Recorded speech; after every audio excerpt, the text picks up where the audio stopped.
Yo, what's up, Internet? My name is Anthony, and the Raiders take on the Broncos in Mile High tomorrow. This is a very important game for both sides, especially with both teams coming off of a loss last week.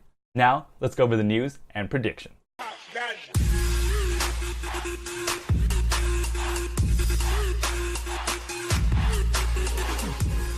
First, let's go over the injuries. After playing well in the games he's been in, Gareon Conley seems to have re-aggravated his shin injury. He didn't look like he was having problems during the game, but was suddenly out of practice on Wednesday before limited throughout the week. The Raiders need as much cornerback help as they can get, and Conley has held his own. My guess is he'll be out there, but maybe on a snap count. During the game last week, Michael Crabtree got hit hard and left the game with a chest injury. That same chest injury has kept him limited throughout practice, and more importantly, he missed practice on Friday. He has been Carr's go-to target so far, and him being on the field would be nice, but I don't see much of a difference with him being out.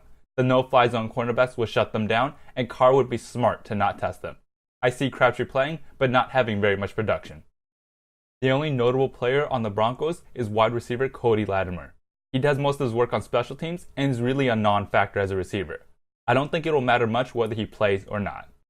Both teams are pretty healthy for it being week 4 of the season. The bumps and bruises are certainly starting to pile up, but nothing that will prevent players from playing. This game is going to have both teams as full strength as you can get at this point.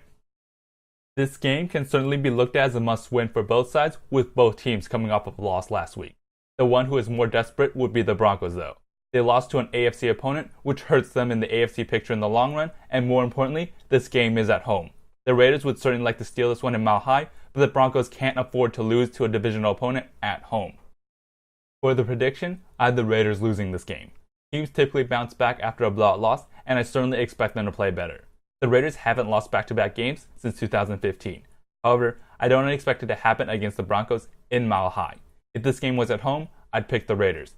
This defense is elite, and Mile High is one of the best home field advantages in football. Even Tom Brady has trouble in Mile High, including his 0-2 playoff record. I would gladly eat crow for being wrong in this one, but I expect a close loss, 21-17 Broncos.